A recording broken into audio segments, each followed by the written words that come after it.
dampak dari orang mencari Tuhan, ada keberhasilan. Itu dampak, tapi lu jangan kejar dampaknya bos. Jangan you cari dampaknya. Kesuksesan, keberhasilan itu bonus. Itu bonus. Tapi tujuan utama kita adalah berguna. Sama-sama bilang sama saya harus berguna. Berguna, menjadi berkat buat orang lain. Kalau tiba-tiba dari hidupmu engkau dipercayakan Tuhan keberhasilan, engkau dipercayakan Tuhan promosi dari Tuhan, itu bonus. Jangan kejar itunya. Buat apa engkau punya segala sesuatu tapi hidupmu tidak berguna, hidupmu jadi batu sandungan buat orang lain. Bapak Ibu Saudara yang dikasih dalam Tuhan, umat Tuhan yang ada di tempat ini maupun jemaat Tuhan yang mengikuti secara live streaming. Hari ini kembali kita masih ada dalam bahasan dalam tipuan iblis dalam kehidupan orang percaya. Dan hari ini kita sudah ada dalam bahasan yang ke-6. Ya kan, kerinduan saya agar jemaat Tuhan dewasa. Kerinduan Tuhan agar jemaat Tuhan yang Tuhan percayakan untuk saya layani boleh mengerti trik-triknya apa supaya kita berjaga-jaga. Karena Alkitab jelas mengatakan bahwa berjaga-jagalah dan berdoalah. Sehingga setiap kita menyadari penting untuk kita mengerti. Karena cara kerjanya itu-itu aja. Kita mesti waspada, kita mesti jaga-jaga, kita mesti memprihatinkan hal ini supaya kita jangan jadi orang percaya yang akhirnya jatuh bangun. Amin. Nah, hari ini saudara dikasih dalam Tuhan dalam bahasan yang ke-6 dalam serial tipuan iblis dalam kehidupan orang percaya, saya bagikan adalah iblis seringkali memakai apa yang berasal daripada Tuhan, apa yang baik yang berasal daripada Tuhan, itu untuk menjatuhkan manusia. Saya ulangi sekali lagi, seringkali iblis memakai apa yang berasal dari Allah, karena kita mesti sepakat dulu bersama-sama, bahwa apa yang berasal dari Allah itu baik. Sama-sama bilang sama saya, yang berasal dari Tuhan itu baik buat saya. Amin, apapun itu. Engkau diizinkan sakit, engkau diizinkan mengalami kerugian, engkau diizinkan dihianati. Kalau Tuhan izinkan itu mendatangkan kebaikan. Itu dulu kita mengerti, sepakat dulu. Kenapa? Karena ada orang-orang yang nantinya akan stres dengan sendiri. Kok saya ikut Tuhan begini ya? Capek saya ikut Tuhan, saya udah melayani sungguh-sungguh, saya udah beribadah sungguh-sungguh. Tapi kenapa hal ini masih bisa menimpa hidup saya? Karena tidak punya pola pikir seperti pola pikirnya Ayub. Apa sih pola pikirnya Ayub? Ayub bilang begini sama istrinya. Masakan kita hanya mau menerima yang baik dari Allah dan tidak mau menerima yang buruk? Alkitab mencatat segala sesuatu yang Ayub katakan itu pada akhirnya membuat dia tidak berdosa di hadapan Tuhan. Kenapa? Karena akhirnya Ayub menyadari, saudara yang dikasih dalam Tuhan. Ayub menyadari bahwa Tuhan bisa mengizinkan hal-hal buruk, Tuhan bisa mengizinkan hal-hal yang menurut kita tidak baik, tetap untuk mendatangkan kebaikan. Sama-sama bilang sama saya, ujung-ujungnya baik. Bilang kanan kirinya, ujung-ujungnya baik, tenang aja. Amin. Kalau belum baik gimana Pak? Sederhana, berarti belum ujung. Iya kan? Ujung-ujungnya apa? Kalau belum baik berarti simple. Belum di ujung. Karena Yusuf ngalamin hal yang tersama. Yusuf mungkin berpikir, aduh kok saya dipanggil Tuhan, saya mendapat vision dari Tuhan, tapi kenapa saya dijual? Sebagai seorang budak, bukan sama orang lain, tapi oleh saudara-saudara saya sendiri. Kenapa Tuhan? Mana visi Tuhan yang Tuhan bilang sama saya akan menjadi seorang pemimpin. Apa yang terjadi selanjutnya? Bukan cuma dijual sebagai seorang budak, di tempat di mana Yusuf kerja juga difitnah. Difitnah. Itu kan gak baik semuanya saudara. Itu gak baik menurut ukuran daging. Berarti Yusuf menyadari kalau segala sesuatu itu belum baik berarti belum ujungnya. Nah di ujungnya apa? Yusuf jadi orang nomor 2 di Mesir. Itu goalnya Tuhan, itu visinya Tuhan dan itu yang digenapi oleh Tuhan. Jadi akhirnya kita menyadari kalau apapun yang Tuhan izinkan terjadi dalam kehidupan saudara dan saya itu selalu mendatangkan kebaikan. Sekalipun kita lihat itu belum baik Pak. Bu, itu belum baik. Tapi yang saya ngerti kalau Tuhan izinkan buat saya, berarti itu ujung-ujungnya baik. Nah kita mesti sepakat dulu bahwa apa pemberian daripada Tuhan itu adalah yang terbaik. Saya mau ajak setiap kita melihat Matius pasal 7 ayat 11. Matius pasal 7 ayat 11 bilang apa? Jadi Jika kamu yang jahat tahu memberi pemberian yang baik kepada anak-anakmu, maksudnya nih kita nih manusia Bapak Ibu, kan ada orang-orang tua yang jahat gitu ya. Tahu memberi pemberian-pemberian yang baik buat anak-anakmu, apalagi Bapamu yang di sorga. Dia akan memberikan yang baik kepada mereka yang meminta. Sama-sama bilang sama saya, meminta. Meminta kepadanya. Jadi kalau kita doa itu kita sedang minta saudara. Masalahnya ada banyak orang pengen datang mendapatkan apa yang baik tapi gak pernah meminta.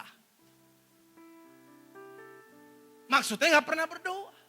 Tapi pengen minta dapetnya yang baik. Tuhan Yesus bilang Bapa kita yang di dunia ini aja, dia selalu memiliki kerinduan untuk memberikan yang terbaik buat anak-anaknya.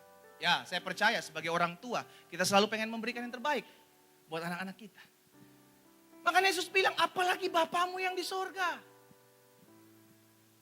Dia pasti akan memberikan pemberian-pemberian yang baik kepada mereka yang meminta kepadanya. Yakobus pasal pertama ayat yang ke-17 selanjutnya. Yakobus pasal yang pertama ayat 17, Alkitab bilang apa? Setiap pemberian yang baik, setiap anugerah yang sempurna, datangnya dari mana saudara? Datangnya dari atas. Diturunkan dari Bapa segala terang. Jadi pemberian yang baik itu selalu datangnya dari sorga. Sehingga akhirnya saya simpulkan begini. Tuhan menciptakan segala sesuatu itu baik. Tapi seringkali iblis memakainya untuk tujuan menjatuhkan anak-anak Tuhan. Tujuannya sederhana. Supaya kita anak-anak Tuhan tidak mengalami janji Tuhan. Tujuannya sederhana supaya kita anak-anak Tuhan tidak mengalami berkat Tuhan. Karena iblis jealous. Iblis cemburu melihat anak-anak Tuhan diberkati. Itu sebabnya iblis gak mau sampai kita anak-anak Tuhan menerima berkat Tuhan. Caranya bagaimana? Oh, dia pakai 1001 cara untuk menggagalkan berkat Tuhan dalam hidup kita. Sekalipun pemberian itu baik, tapi iblis bisa ubah untuk menjadi tidak baik bagi manusia. How? Contoh. Tuhan membuat Taman Eden. Buat siapa? Manusia. Adam dan Hawa. Ditaruhnya lah di situ. Tuhan kasih pesan firman. Semua pohon di taman ini boleh kamu makan. Kecuali satu. Pengetahuan buah tentang pengetahuan yang baik dan benar. Oke. Tiba-tiba iblis datang. Dalam bentuk ular. Dia pakai firman Tuhan, dia putar balik. Bukankah Tuhan berfirman bahwa semua pohon di taman ini tidak boleh kamu makan. Padahal Tuhan berfirman boleh. Satu yang gak boleh. Tapi iblis putar balik. Bukankah Tuhan berfirman bahwa semua pohon boleh kamu makan? Iblis paling pintar memutarbalikan firman. Kalau kita gak jeli, kita bilang, oh this is firman Tuhan kok. Sama kok, padahal enggak, dia putar balik. Hawa bilang, oh enggak. Semua pohon boleh, hanya satu yang enggak boleh. Disitulah Hawa mulai jatuh. Kenapa? Karena buka celah untuk berargumen dengan si jahat. Baru iblis sikat lagi, iya karena Tuhan tahu ketika kamu makan, kamu akan jadi sama seperti dia. Masa sih? Dari situ dia mulai ragu akan firman Tuhan. Saudara, setiap kita dapatkan pemberian yang baik berupa janji Tuhan. Tuhan terlalu mudah untuk memberkati saudara. Tuhan terlalu mudah untuk mengangkat hidup saudara dan saya. Terlalu mudah buat Tuhan. Tapi Tuhan mau membentuk karakter kita dulu, mendewasakan kita dulu supaya ketika kita terima berkat kita gak jatuh. Kita gak jatuh. Nah, iblis tahu akan hal ini. Sehingga akhirnya saudara dikasih dalam Tuhan, setiap pemberian yang Tuhan berikan, apa yang baik buat kita, itu diputar balik. Supaya itu menjerumuskan kita dan akhirnya kita jatuh. Seks. Baik. Buat siapa? Buat mereka yang sudah diberkati. Allah bilang apa? Alkitab bilang, maka Allah memberkati mereka dan berfirman, beranak cucu. Jangan diputar, beranak cucu baru diberkati. Itu bukan firman. Amin. Firmannya gimana? Ya jelas, Kejadian 1 ayat 18, Kejadian 1 ayat 28 pasal 18. Maka Allah memberkati mereka dan berfirman, beranak cucu. Diberkati dulu, baru beranak cucu. Jadi itu memang firman Tuhan. Untuk menghasilkan generasi-generasi yang dahsyat. Tapi iblis pakai hal itu untuk menciptakan kejatuhan bagi umat manusia. Sehingga akhirnya banyak anak-anak Tuhan jatuh dalam perzinahan. Padahal seks diciptakan Tuhan baik enggak? Baik. Tapi dipakai oleh si jahat untuk menjatuhkan anak-anak Tuhan. Sehingga anak Tuhan tidak lagi hidup dalam holiness. Tidak lagi hidup dalam kekudusan. Uang baik enggak? Tergantung. Selalu saya bilang uang itu netral. Sama kayak lidah, sama kayak pisau. Di tangan siapa uang itu berada. Bisa menentukan uang itu jadi orang baik atau jahat. Pisau. Di tangan siapa pisau itu berada, bisa menjadi pembentukan, bisa menjadi penentuan apakah barang ini bisa menjadi berguna atau bisa menjadi barang-barang yang jahat, mencelakakan. Kalau di tangan Chef Juna, pisau, kita ngelihat Chef Juna kalau potong silat apa segala macam, enak, menjadi berkat buat kita. Tapi kalau di tangan seorang pembunuh, waduh. Jadi sifatnya netral, uang pun demikian. Kalau kita bisa ngatur uang, kalau kita bisa ngatur uang, kita jadi berkat. Tapi kalau kita yang diatur sama uang, itu jadi kutuk buat kita. Lidah pun sama, netral. Tergantung siapa yang ngomong. Lidah dari lidah yang sama bisa mengucapkan berkat, bisa juga mengucapkan kutuk. Tergantung apa yang kau ucapkan. Uang itu baik-baik. Bisa menjadi lahap pelebaran kerajaan sorga, bisa menjadi suatu barang yang bisa menjadi penginjilan, menuai jiwa-jiwa. Dari mana? Dari uang. Menuai jiwa-jiwa gak akan terjadi kalau gak ada uang juga. Perlu dana. Tapi iblis pakai uang. Sehingga akhirnya karena uang, badan bisa binasa. Itu baik. Jabatan, kedudukan, posisi saudara, itu berkat dari Tuhan, promosi dari Tuhan. Tapi iblis bisa pakai karena jabatan, kedudukan, posisimu, engkau bisa lupa akan Tuhan. Banyak. Padahal tadinya itu berkat. Kepintaran siapa yang kasih? Datang takut dari Tuhan. Hikmat itu. Tapi iblis bisa pakai sehingga karena kepintaran orang ciptakan bom. Karena kepintaran, saking pintarnya udah gak percaya lagi akan adanya Tuhan. Saking pintar. Padahal datang pintar dari siapa? Tuhan. Semua yang Tuhan berikan itu baik buat manusia. Tapi kalau manusia yang gak jaga-jaga, manusia akan jatuh dengan apa yang diberikan oleh Tuhan. Kita nangis-nangis, Tuhan, pulihkan rumah tangga saya, berkati usaha saya, Tuhan, berkati toko saya. Oh, dijawab Tuhan tiba-tiba. Toko laris manis, usaha mantap. Pekerjaan dipromosi oleh Tuhan, rumah tangga dipulihkan. Udah mulai gak kelihatan di gereja. Di telepon, aduh maaf pendeta, sibuk. Saya udah gak punya waktu, sorry. Senin saya ketemu gubernur pendeta. Selasa saya ketemu wali kota. Rabu wakil wali kota. Kamis saya mesti ketemu Kapolres pendeta. Jumat saya mesti ketemu dengan Wakapolres. Sabtu saya mesti, Minggu lu mesti ketemu Tuhan. Sebelum benar-benar ketemu Tuhan.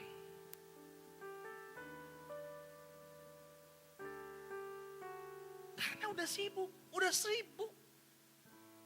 Sehingga udah gak punya waktu, ayo melayani. Aduh pendeta kemarin saya bisa melayani karena gimana ya pendeta ya, saya masih ada waktu sekarang. Aduh udah terlalu padat pendeta. Saya nantilah yang lain dulu lah pendeta lah. Gimana ya, aduh susah lah ngomongnya, aduh malu lah pendeta. Selama masih diberikan kesempatan melayani. Beribadah. Saudara-saudara kita ada yang mau beribadah aja susah. Di Indonesia, bukan di luar, di Indonesia. Mau beribadah aja susah, digusur gerejanya. Kita cuman jalan saudara, udah ada gerejanya, udah ada alat musiknya, udah ada yang main musiknya, udah ada yang nyambut tamunya, udah ada semuanya. Tinggal lu jalan aja, kenapa? Berat pantat lu. Sehingga maunya di rumah aja. Saudara dikasih dalam Tuhan, ini kan anugerah. Kita beribadah kenapa sih? Karena kita bersyukur. Kita bersyukur karena kemurahan Tuhan kita beribadah. Jadi hati-hati dengan berkat Tuhan. Maka selalu saya bilang, di berkat is okay. Tapi jangan sampai karena berkat engkau jauh dari Tuhan. Ini permainan liciknya iblis. Sampai akhirnya karena berkat Tuhan kita jadi lupa Tuhan. Ini pernah terjadi kepada salah satu raja di Yehuda. Namanya Raja Usia. Coba kita lihat. Dalam 2 Tawarik pasal 26. 2 Tawarik pasal 26 ayat 3. Sampai ayat 5.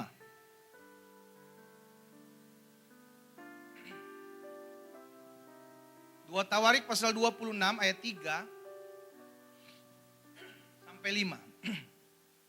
Usia berumur 16 tahun pada waktu ia menjadi raja dan 52 tahun lamanya ia memerintah di Yerusalem. Nama ibunya ialah Yekolia dari Yerusalem. Perhatikan ayat yang keempat. Ia melakukan apa yang benar di mata Tuhan. Lihat saudara, ia siapa? Raja Usia melakukan apa yang benar di mata Tuhan. Pada saat dia masih muda. Baru-baru diangkat menjadi raja. Tepat seperti yang dilakukan Amasya ayahnya. Jadi ternyata karena Amasya mengajarkan kebenaran firman Tuhan kepada Usia anaknya ini. Maka anaknya ini mengikuti. Lalu apa dikatakan ayat selanjutnya? Ayat 5. Ia, siapa ia? Usia ini, Raja Yehuda ini. Ia mencari Allah selama hidup Zakaria. Yang mengajarnya supaya takut akan Allah. Dan selama ia mencari Tuhan, Allah membuat segala usahanya berhasil. Dampak dari orang mencari Tuhan, ada keberhasilan. Itu dampak, tapi lu jangan kejar dampaknya bos. Jangan you cari dampaknya. Kesuksesan, keberhasilan, itu bonus. Itu bonus. Tapi tujuan utama kita adalah berguna. Sama-sama bilang sama saya harus berguna. Berguna, menjadi berkat buat orang lain. Kalau tiba-tiba dari hidupmu engkau dipercayakan Tuhan keberhasilan, engkau dipercayakan Tuhan promosi dari Tuhan, itu bonus. Jangan kejar itunya. Buat apa engkau punya segala sesuatu tapi hidupmu tidak berguna, hidupmu jadi batu sandungan buat orang lain. Itu yang bahaya. Yang akhirnya ujung-ujungnya menjatuhkan hidup kita. Jadi kita jauh dari Tuhan. Selama Raja Usia hidup takut akan Tuhan, Alkitab mencatat, maka Tuhan membuat segala apa yang dikerjakannya berhasil. Lalu apa yang terjadi selanjutnya? Di ayat 16. Di ayat 16 dari pasal yang sama, 2 Tawarik pasal 26. Ayat 16. Setelah Raja Usia ini menjadi kuat, ia menjadi apa? Tinggi hati. Sehingga ia melakukan suatu hal yang merusak. Ia berubah setia kepada Tuhan Allahnya dan memasuki bait Tuhan untuk membakar ukupan di atas mezbah pembakaran ukupan. Kenapa? Karena seorang raja gak boleh membakar ukupan. Hanya nabi yang boleh. Imam yang boleh. Membakar ukupan. Dia melakukan sesuatu hal yang melanggar. Kenapa? Karena udah mulai tinggi hati. Gue gak perlulah imam-imaman apa, gue juga bisa masuk kok memberikan apa korban kok, membakar ukupan. Ketika Raja Usia jadi kuat. Hati-hati ketika kita dipercayakan sesuatu yang lebih dari orang lain. Berjaga-jaga. Tetap setia. Terlalu mudah Tuhan mempromosi hidup kita. Terlalu mudah Tuhan memberkati kehidupan kita. Terlalu mudah untuk Tuhan memutarbalikkan keadaan. Terlalu mudah. Yang Tuhan mau apakah kita tetap sama. Memiliki hati yang haus lapar akan Tuhan. Sekalipun Tuhan memberkati hidup kita. Engkau yang dipercayakan promosi kedudukan. Engkau yang dipercayakan jabatan. Engkau yang dipercayakan harta lebih. Tetap ingat Tuhan. Iblis gak akan pernah bisa menjatuhkanmu asal engkau sadar. Semua yang kita punya adalah milik Tuhan. Ini titipan Tuhan. Yang Tuhan percayakan dalam kehidupan kita. Raja Usia gak berjaga-jaga. Raja Usia gak menjadi pribadi yang rendah hati. Sehingga dia melakukan sesuatu yang jahat di mata Tuhan. Ini berbahaya, padahal berkatnya itu dahsyat. Kalau saudara nanti baca dalam 2 Tarik 26 seterusnya. Itu Raja Usia mendapatkan hal-hal yang dahsyat yang gak pernah didapatkan oleh ayahnya bahkan sebelumnya. Dipercayakan hal-hal yang luar biasa oleh Tuhan. Tapi karena, ya ini dia, buta. Jangan sampai mata rohani kita buta. Oleh karena kita dipercayakan memiliki segala sesuatu. Berkat itu baik, berkat itu berasal daripada Tuhan. Tapi hati-hati, berkat bisa dipakai setan untuk menjatuhkan kita jauh dari Tuhan. Makanya prinsip setan sederhana. Kalau dia nggak bisa nahan berkat Tuhan dalam hidup kita, maka dia akan jorokin kita untuk jatuh dalam berkat Tuhan. Jatuh. Kenapa? Karena dipromosi. Jatuh, kenapa? Karena lagi sukses. Jatuh, karena lagi apa? Lagi dipromosi. Berjaga-jaga. Ini trik, ini tipuan iblis yang akan terus diserang buat hidup saudara dan saya. Karena semakin saudara setia sama Tuhan, Tuhan akan semakin memberkati. Sederhana. Berkat itu bonus dalam kehidupan kita ketika kita mencari Tuhan. Ketika dengan kesetiaan kita datang kepada Tuhan. Itu gak bisa ada yang ngalang, saudara. Gak ada yang bisa nutupin. Itu terjadi dengan, memang udah rulesnya. Engkau cari Tuhan, engkau mengalami berkat Tuhan. Engkau cari Tuhan, engkau mengalami promosi Tuhan. Itu udah rulesnya. Sehingga ketika kita mengalami berkat Tuhan, kalau kita gak berjaga-jaga, kita gak hati-hati, kita terpeleset. Tuhan Yesus pernah bilang begini dalam Lukas pasal 16. Lukas pasal 16 ayatnya yang ke-13. Lukas pasal 16 ayat 13 Tuhan Yesus bilang begini. Seorang hamba tidak dapat mengabdi kepada dua tuan.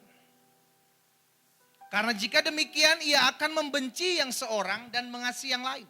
Ia akan setia kepada seorang dan tidak mengindahkan yang lain. Kamu tidak dapat mengabdi kepada Allah dan kepada Mammon. Kita gak bisa mengabdi kepada dua tuan. Kita harus teguhkan hati kita. Saya mau arahnya kemana? Hati saya mau melekat kepada siapa? Kalau hatimu mau melekat kepada Tuhan, maka tetapkan hatimu untuk tetap ikut Tuhan. Apapun yang terjadi. Engkau mengalami berkat atau engkau sedang mengalami proses hari ini, tetap setia ikut Tuhan. Karena biar bagaimanapun selalu ada yang kayak seperti itu. Sehingga akhirnya kita menyadari, oh iya ya, selama saya ikut Tuhan, saya tahu pemeliharaan Tuhan ajaib buat saya. Tapi saya harus berjaga-jaga. Maka dalam poin yang pertama, saudara yang dikasih dalam Tuhan, saya pelajari. Karena iblis licik, karena itu dia memakai apa yang baik, yang membangun dari Allah untuk menghancurkan hidup kita. Sehingga membuat kita ujung-ujungnya jauh dari Tuhan. Pelayanan baik gak? Melayani baik gak? Tapi karena melayani engkau ribut dalam rumah tanggamu. Karena melayani engkau selisih paham dengan suamimu, engkau selisih paham dengan istrimu, engkau ribut dengan anak-anakmu. Itu juga jatuhnya jadi iblis. Sorry saudara. Ada orang-orang yang melayani aktif. Tapi rumah tangganya gak jadi berkat. Ada orang-orang yang melayani aktif. Shalom. Haleluya, puji Tuhan, selamat datang. Tapi kalau ngadepin istrinya, ngadepin suaminya, apa sih lu? Sana. Itu gak jadi berkat. Engkau cuma pakai topeng, bos. Jangan. Engkau melayani di rumah Tuhan, engkau juga harus jadi pelayan di rumah tanggamu. Engkau harus jadi pelayan juga di keluargamu. Jangan juga terlalu sibuk. Kemana? Gereja. Kemana? Gereja. Senin gereja, Selasa gereja, Rabu gereja. Udah tinggal sama gembala sana. Kita kan punya keluarga. Layani dulu keluarga. Engkau melayani keluarga, engkau juga melayani Tuhan. Pastikan setiap kita menyadari hal ini. Apapun dalam hidup kita bisa dipakai setan. Sekalipun itu baik. Karena itu kita mesti tahu firman. Mesti berjaga-jaga. Sehingga akhirnya kalau kita digoncang oleh apapun. Kita dipercayakan Tuhan. Talenta 1, talenta 2, talenta 5. Kita tetap berikan itu kemuliaan untuk nama Tuhan.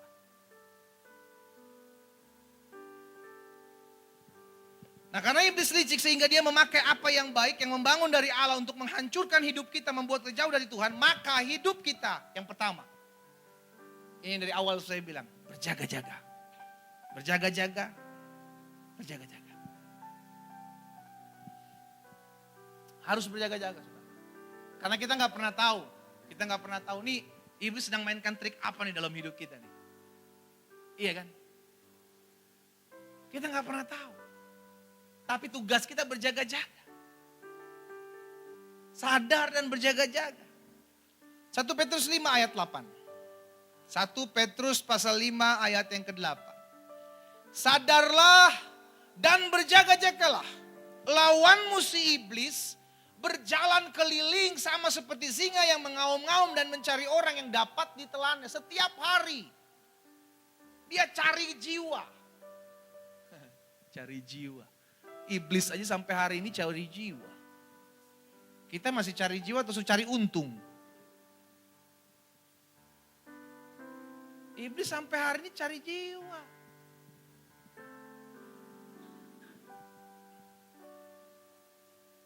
Cari jiwa dong, lakukan sesuatu.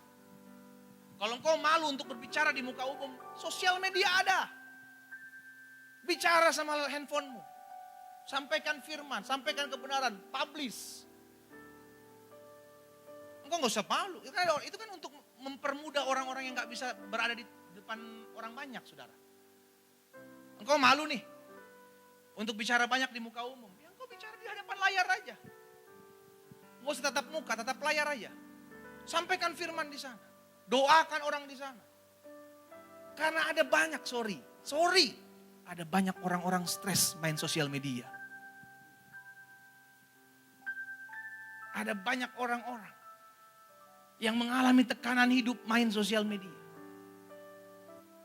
Dan ketika postinganmu lewat, Tuhan jamah dia. Gak ada yang pernah tahu. Gak ada yang pernah tahu. Saya selalu bilang kepada jemaat doa pagi. Kalau kita berdoa nih, kita bagikan postingan itu kita kayak lempar jala, saudara. Kita gak pernah tahu siapa yang kena ikannya. Jiwa siapa yang kena. Tapi yang kita tahu saya sudah lakukan bagian saya. Melempar. Kena atau gak ada yang kena. Itu bukan urusan saya. Tugas saya lempar jala. Lempar jala. Lempar jala. Gak ada lagi. Hampir-hampir gak ada orang yang gak punya gadget. Hampir gak ada. Walaupun masih ada mungkin yang pengalaman. Tapi semua udah ngerti lah. Iya kan? Minimal kalau ada orang-orang tua yang udah zaman dulu banget. Begitu dia pegang gadget dikasih anaknya yang dicari cuma satu tahu. Gimana? Ajar mama buka Facebook. Cuma itu aja Facebook yang dia cari. Makanya saya sikat Facebook. Hampir semua orang punya barang itu. Generasi-generasi muda ada. Gak ada main Facebook, main data. Instagram, kita juga sikat Instagram. Oh udah terlalu banyak lah renungan-renungan dilemparkan di media sosial. Lah kalau udah terlalu banyak bagian lu ngapain? Hah? Kita kan berpikir begitu kan? Lah udah banyak kok. Pastikan setiap kita menyadari kita ada untuk jadi berkat. Ya Bapak Ibu ya. Jadi yang pertama karena kita tahu apa yang baik dari Tuhan itu bisa digagalkan oleh si jahat. Yang menjatuhkan kita, maka yang pertama tugas kita jaga-jaga. Sadar dan berjaga-jaga. Hati-hati, waspadalah, kata Bang Napi. Waspada. Karena kita gak pernah tahu jebakan iblis apa lagi yang dipasang di depan kita. Bukan batu besar yang menjatuhkan kita, kerikil. Karena apa? Karena gak berjaga-jaga. Istri-istri berjaga-jaga. Karena sosial media bisa mendekatkan yang jauh di sana. Suami-suami berjaga-jaga. Hati-hati, waspada. Sehingga akhirnya kita menyadari iblis sampai saat ini masih terus bekerja. Maka saya harus bekerja sampai hari ini. Lakukan sesuatu untuk kemuliaan nama Tuhan. 2 Timotius pasal yang kedua. Ayat 26. 2 Timotius pasal yang kedua ayat 26 bilang begini. Dan dengan demikian mereka menjadi sadar kembali karena terlepas dari jerat iblis yang telah mengikat mereka pada kehendaknya. Maksudnya apa? Ketika kita berjaga-jaga, ketika kita sadar nih, kita waspada hidup kita.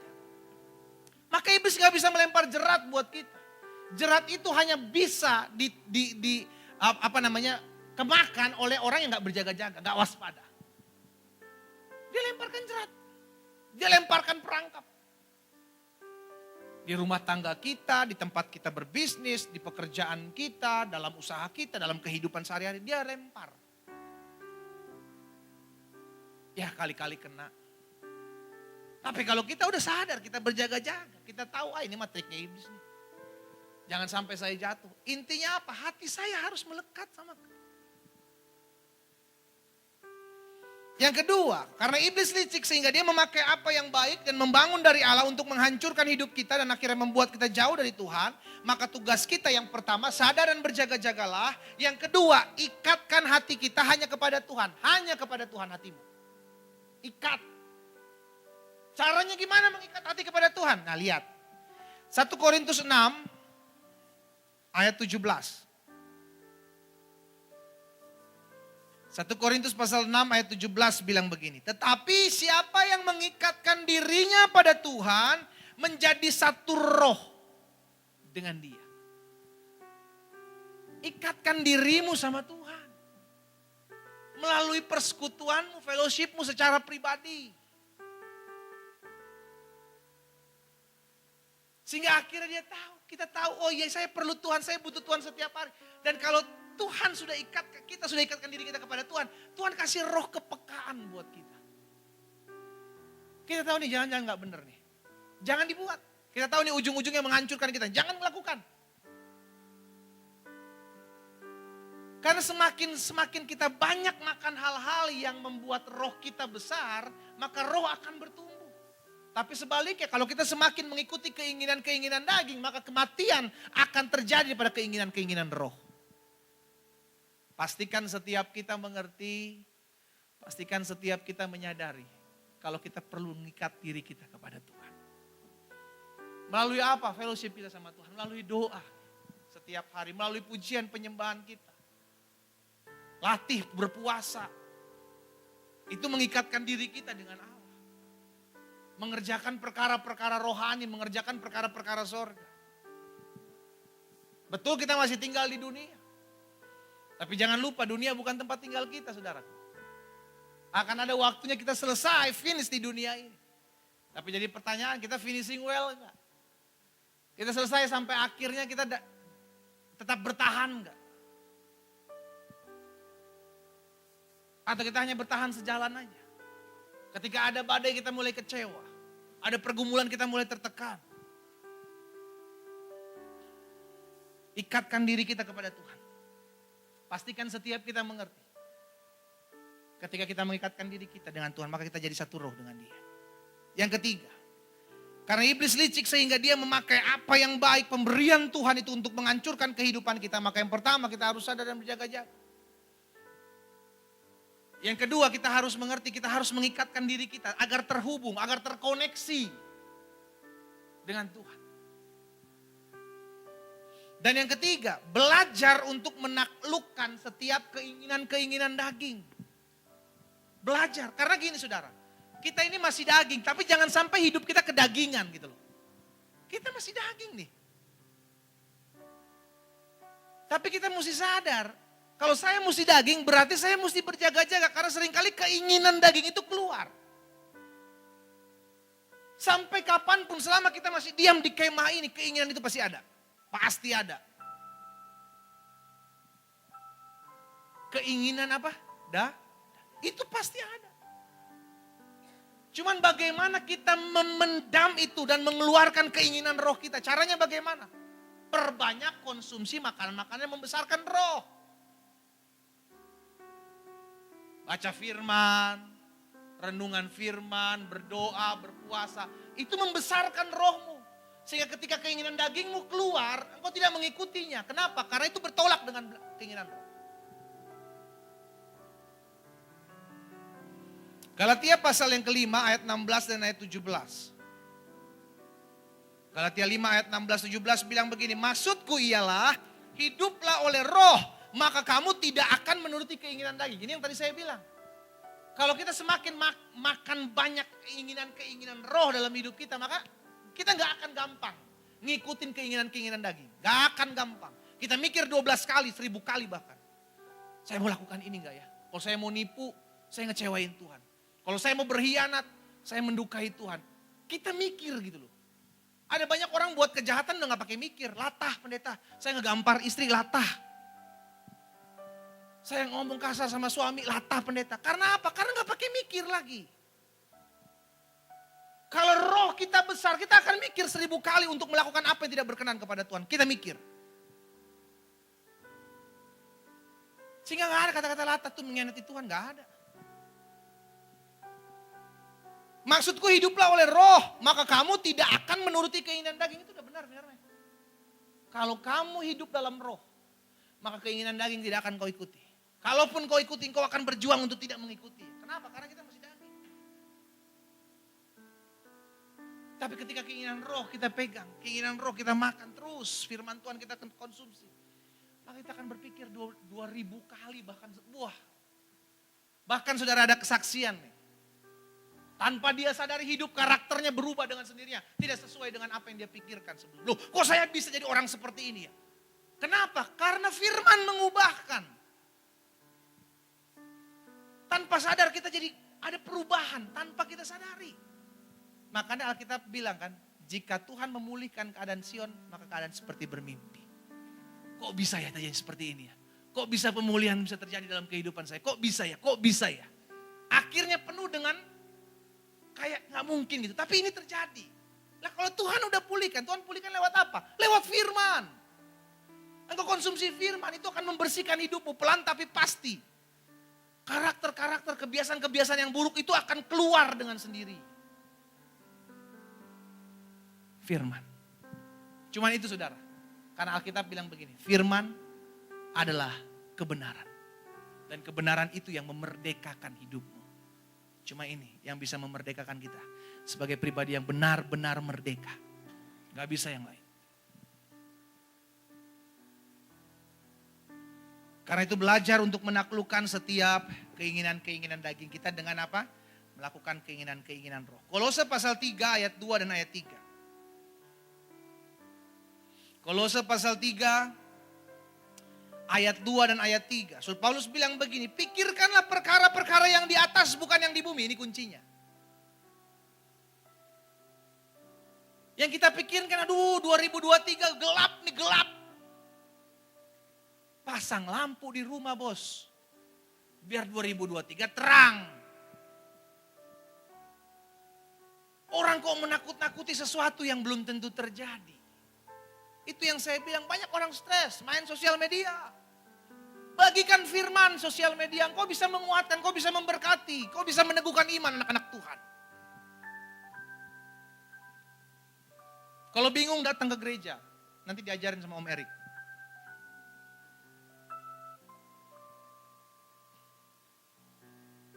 ...2023 gelap, 2023 susah nyungsep. Sorry saudara. Kalau kita bisa melewati masa-masa pandemik, saya percaya kita juga bisa melewati 2003. Kasih tepuk tangan yang meriah buat Tuhan. Bukan kita, tapi Tuhan. Orang mau bilang, wah lu sih gak ngalamin, lu sih gak ada di dunia bisnis, lu sih gak ada di dunia keuangan. Betul, saya gak ada di dunia, tapi saya ada di dunia firman. Ini saya hidup. Yesus bilang begini, sekalipun ada orang yang hartanya berlimpah, hidupnya tidak ditentukan oleh itu. Karena apa? Karena hidup kita ditentukan oleh firman. Kalau firman Tuhan bilang engkau diberkati, engkau tetap akan menjadi orang yang diberkati. Itu aja.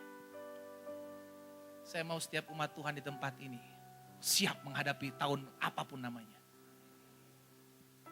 Karena setiap tahun adalah tahun berkat buat anak-anak Tuhan. Kasih tepuk tangan yang meriah buat Tuhan. Sama-sama bilang sama saya, setiap tahun adalah tahun berkat. Setiap tahun ada tahun mujizat. Setiap tahun ada tahun perobosan. Katakan amin. Terjadi sesuai dengan iman. Itu yang kita pegang. Karena seringkali, ini yang seringkali saya bilang. Apa yang kita dengar, apa yang kita lihat itu membuat kita takut. Petrus keluar dari perahu dan berjalan di atas air. Menghampiri Yesus. Tapi Alkitab mencatat apa? Ketika dirasanya tiupan angin. Petrus merasakan. Dan dilihatnya ombak yang tinggi. Petrus gentar juga. Sekalipun dia adalah seorang nelayan. Dia lihat gue nelayan tapi gue gak pernah lihat ombak segede gini. Alkitab mencatat pada saat itu Petrus mulai tenggelam. Apa yang membuat Petrus tenggelam? Bahasa Sundanya bilang totofore.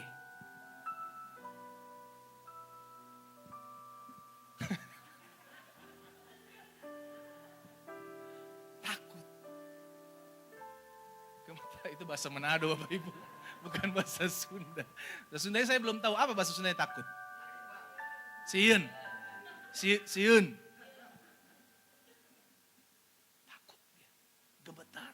Karena apa dia? Lihat dan boom, suara air, tiupan angin kencang. Dari saat itulah dia mulai tenggelam. Hati-hati dengan berita-berita yang kau dengar. Hati-hati dengan berita yang kau lihat. Seringkali ketakutan itu timbul dari apa yang kau lihat dan kau dengar.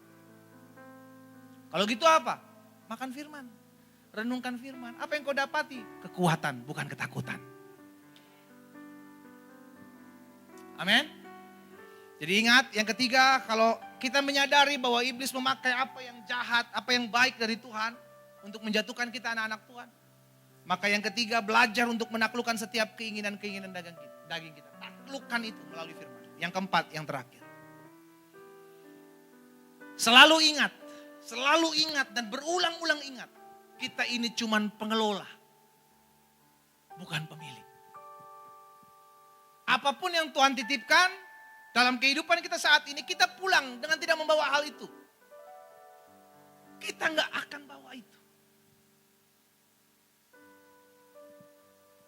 Kita nggak akan pernah bawa. Yang kau dititipkan oleh Tuhan, kau punya apa? Anak-anak kau tinggalkan. Suamimu, istrimu kau tinggalkan. Kedudukan, jabatanmu kau tinggalkan. Hartamu kau tinggalkan. Apa yang kau bawa? Iman, kepercayaan kepada Kristus. Itu tetap engkau harus bawa. Sehingga gak ada yang bisa kita bilang, oh ini milik saya yang rintis dari bawah nih. Ya kan ada orang-orang gak bisa, akhirnya stres sendiri saudara. Saya sebut itu orang stres sendiri. Kenapa? Karena ribut. Ini kan punya saya Pak, ini punya kamu. Batasnya tuh segini, bicara tentang harta, bicara tentang tanah. Udah ada bagiannya kita masing-masing. Tapi kamu serobot bagian saya, apa itu? Adik kakak bisa ribut cuma gara-gara barang itu. Barang yang ditinggal mati saudara.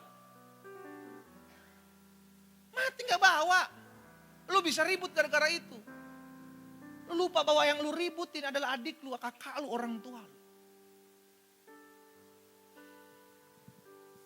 Izinkan saya menyampaikan hal ini. Saudaraku, kita datang dengan tidak membawa apa-apa.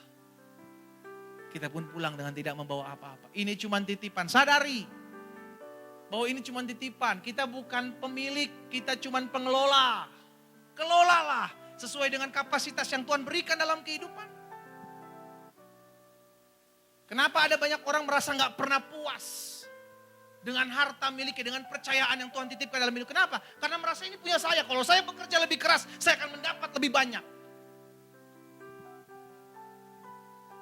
Itu yang dipikirkannya kan.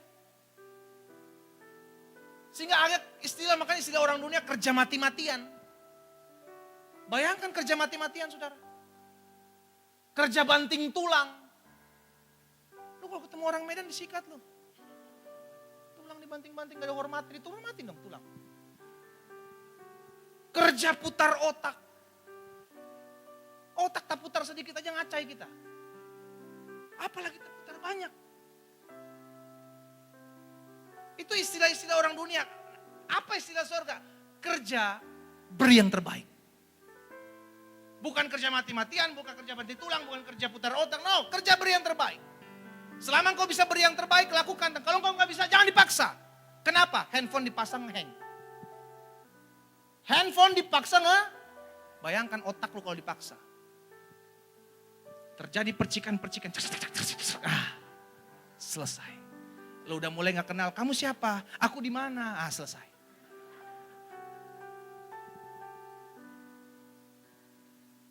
Lakukan yang terbaik. Selama engkau sudah buat yang terbaik, Tuhan akan memberikan engkau yang terbaik.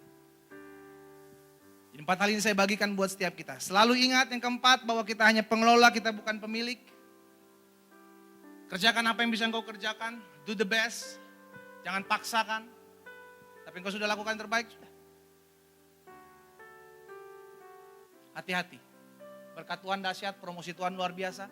Tapi kalau engkau tidak jaga-jaga, itu bisa menjadi alat setan untuk membuat engkau jauh dari Tuhan. Saya undang kita semua bangkit berdiri.